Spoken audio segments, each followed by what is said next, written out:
Assalamualaikum warahmatullahi wabarakatuh. Saya Cut Anissa Marotilah dengan NPM 2006 10 20 30 004.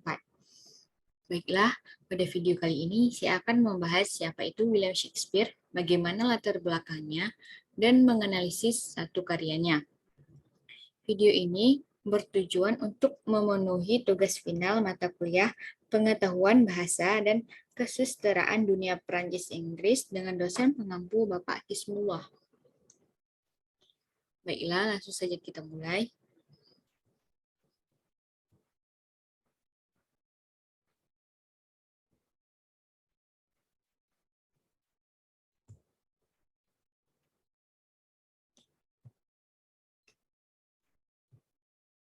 Siapakah William Shakespeare itu? William Shakespeare adalah budayawan dan sastrawan besar Inggris. Pria kelahiran tahun 1564 ini banyak menulis naskah drama tentang tragedi, komedi, sejarah, puisi naratif, dan sonata. Naskah drama yang ditulisnya banyak diangkat ke layar lebar seperti Julius Caesar dan Romeo and Juliet. Tahun paling produktif bagi Shakespeare antara 1583 dan 1613. Karya-karyanya telah diterjemahkan dalam berbagai bahasa yang dipentaskan di berbagai belahan dunia. Dan bagaimana latar belakangnya? Lahir di Stratford upon Avon, Inggris, April 1564. Putra John Shakespeare dan Mary Arden. Ia berasal dari keluarga menengah. Di bangku sekolah, ia banyak mempelajari bahasa Latin, karya filosof Yunani dan Romawi. Kisah-kisah dari berbagai tempat seperti Italia, Prancis, Asia Minor, dan Afrika Utara. Beberapa kisah-kisah itu menjadi inspirasi karya-karya Shakespeare. The Golden Eyes karya Apuleius menginspirasikan karya Shakespeare berjudul Impian di Tengah Musim.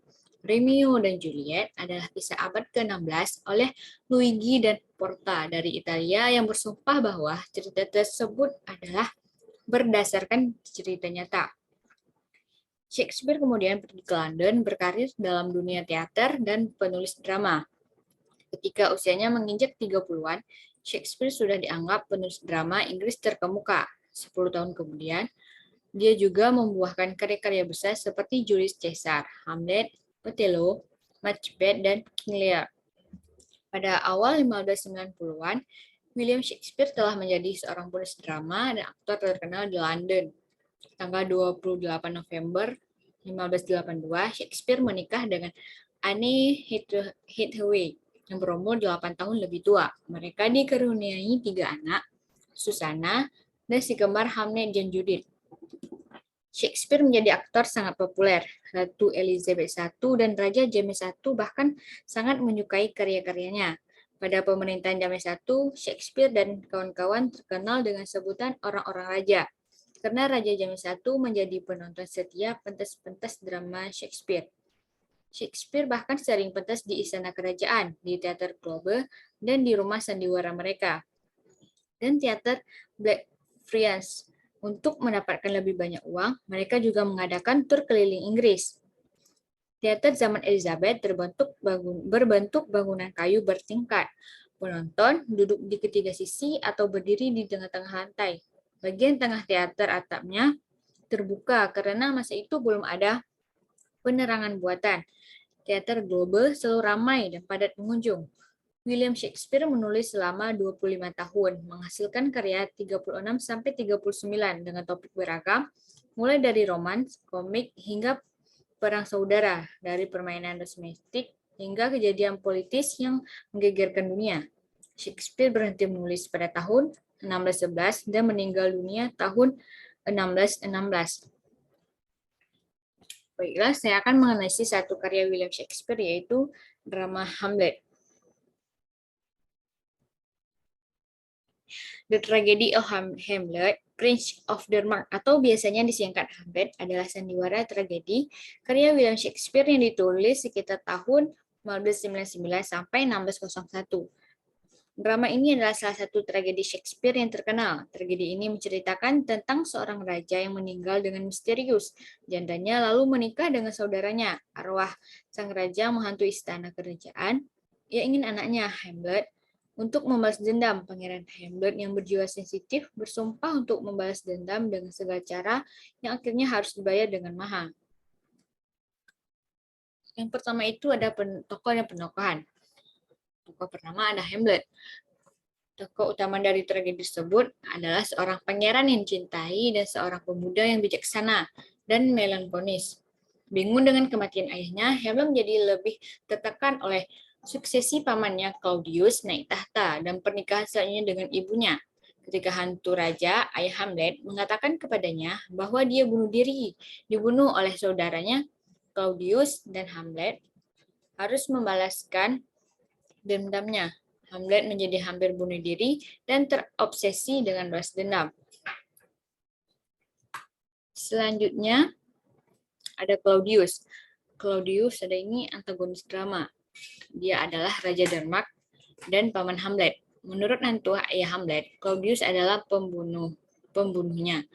Ketika pertama kali diperkenalkan dengan Claudius, dia menegur Hamlet karena masih sangat murung tentang kematian ayahnya dan melarang dia kembali ke studi universitasnya di Wittenberg. Selanjutnya ada Polonius. Polonius adalah penasihat utama raja yang juga dikenal sebagai Tuan Bendahara, sombong, dan Polonius juga merupakan ayah dari Ophelia dan Leatus yang sombong. Saat Leatus berangkat ke Prancis untuk melanjutkan studinya, Polonius memberikan nasihat paradoks, termasuk kutipan terkenal "To your own be true", sebuah kalimat ironis dari seorang pria yang tidak dapat menjaga nasihatnya tetap konsisten. Ophelia adalah putri Polonius dan kekasih Hamlet. Dia patuh, setuju untuk tidak melihat Hamlet lagi atas saran ayahnya, dan memata-matai Hamlet ketika ditanya oleh Claudius. Dia percaya bahwa Hamlet mencintainya meskipun pacarnya tidak konsisten dan hancur selama percakapan di mana dia tampaknya tidak mencintainya sama sekali. Gertrude adalah Ratu Denmark dan ibu Hamlet. Dia awalnya menikah dengan ayah Hamlet, raja yang sudah meninggal, tetapi sekarang telah menikah dengan raja baru Claudius, mantan saudara iparnya. Putra Gertrude, Hamlet, memandangnya dengan curiga, bertanya-tanya apakah dia terlibat dalam pembunuhan ayahnya. Gertrude agak lemah dan tidak bisa menandingi akalnya dalam sebuah argumen, tetapi cintanya pada putranya tetap kuat. Dia juga menikmati aspek fisik pernikahannya dengan Claudius, hal yang mengganggu Hamlet. Selanjutnya ada Horatio. Horatio adalah sahabat dan orang kepercayaan Hamlet. Dia berhati-hati, terpelajar, dan orang baik, yang dikenal karena memberikan nasihat yang baik. Saat Hamlet terbaring sekara di akhir drama, Horatio mempertimbangkan untuk bunuh diri, tapi Hamlet meyakinkannya untuk tetap hidup, untuk menceritakan kisahnya. Leartus adalah putra Polonius dan saudara laki-laki Ophelia, serta merupakan pelapis yang jelas bagi Hamlet, di mana Hamlet kontemplatif dan dibekukan oleh emosi. Leartus reaktif dan cepat bertindak. Ketika dia mendengar kematian ayahnya, Leartus siap untuk memberontak melawan Claudius, tapi kegilaan saudara perempuannya memungkinkan Claudius meyakinkan dia bahwa Hamlet bersalah. Selanjutnya ada Fortinbras. Dia adalah pangeran dari negara tetangga Norwegia. Ayahnya dibunuh oleh ayah Hamlet, dan Fortinbras sedang mencari balas dendam. Fortinbras tiba di Denmark tepat saat klimaks tercapai atas rekomendasi Hamlet, dan karena hubungan yang jauh, Fortinbras menjadi raja Denmark berikutnya. Selanjutnya ada hantu. Hantu tersebut mengaku sebagai ayah Hamlet telah meninggal, mantan raja Denmark. Dia muncul sebagai hantu di adegan pertama drama, memberitahu Hamlet dan lainnya bahwa dia dibunuh oleh saudaranya Claudius yang menuangkan racun ke telinganya saat dia tidur. Selanjutnya ada tema. Di dalam cerita Hamlet, ada berbagai tema yang dominan adalah tema tragedi. Salah satu contohnya, Raja berkata, "What the matter, sweet queen? Another terrible thing has happened. Letters, your sister Ophelia is dead. They found her is river. There, a tree near the river. They think she fell into the water as they was trying to put to put some of her flower on the tree. Artinya, ada apa Ratu Manis? Hal mengerikan lainnya terjadi. Lihat plus, Ophelia sudah mati. Mereka menemukannya di sungai, ada sebatang pohon di dekat sungai. Mereka pikir dia merasakan ke dalam air ketika dia mencoba meletakkan beberapa bunganya di pohon itu. Contoh selanjutnya ada, my friend, I have got bad news. Hamlet has killed Polonius. He is not trying to throw away the body. Go and feed him. Be nice to him and bring the body back to the small crush in the castle. Artinya, teman-temanku, aku mendapatkan kabar buruk. Hamlet telah membunuh Polonius. Dia sekarang mencoba membuang mayatnya. Pergi dan temukan dia, bersikap baik padanya, dan bawa mayatnya kembali ke gereja kecil di kastil. Pembahas selanjutnya ada alur atau plot. Mana situasi awal, hanya sebulan setelah Raja tua Denmark meninggal, ratunya menikah lagi dengan saudaranya sendiri. Hamlet tidak senang memiliki pamannya sebagai ayah tiri barunya. Dia di bidang politik, Pangeran Fortinbras dari Norwegia yang giat berencana untuk menyerang Denmark. Konfliknya, sebuah hantu muncul di benteng, tampak curiga seperti raja yang baru saja meninggal. Hantu itu memiliki pesan untuk Hamlet, kematian ayahnya bukanlah kecelakaan. Hamlet seharusnya membalas dendam. Jika Anda bicara tentang Raja Denmark saat ini, dan suami dari ibunya adalah konflik yang cukup besar. Sementara itu, Polonius menyuruh Ophelia, pacar Hamlet, untuk mengakhiri apapun telah dilakukan dengan Hamlet. Komplikasinya, balas dendam seharusnya tidak terlalu rumit jika Anda benar-benar menyelesaikannya. Tetapi Hamlet tidak menyelesaikannya. Yang dia lakukan hanyalah menjadi gila, yang rumit dengan dirinya sendiri. Tetapi lebih dari itu ketika Anda tidak yakin apakah dia berpura-pura atau tidak. Dan kemudian ada beberapa teman semu yang berbahaya.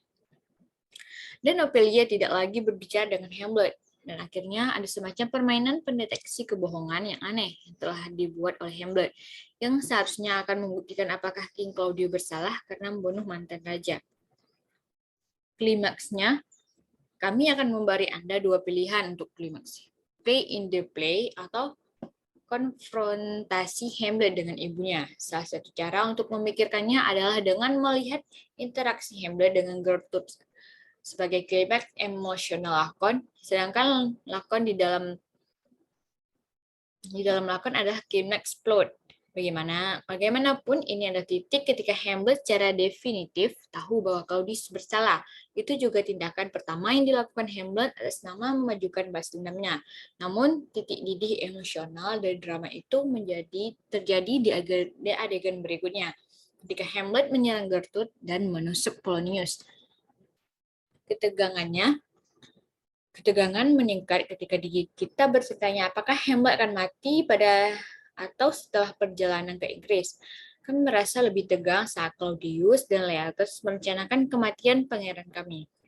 Ketegangan yang hanya meningkat dengan setiap rencana cadangan tambahan. Akankah Hamlet mati karena salah satu benda beracun itu? Selanjutnya itu ada balas dendam. Semua orang yang namanya Anda kenal mati, kecuali Horatio.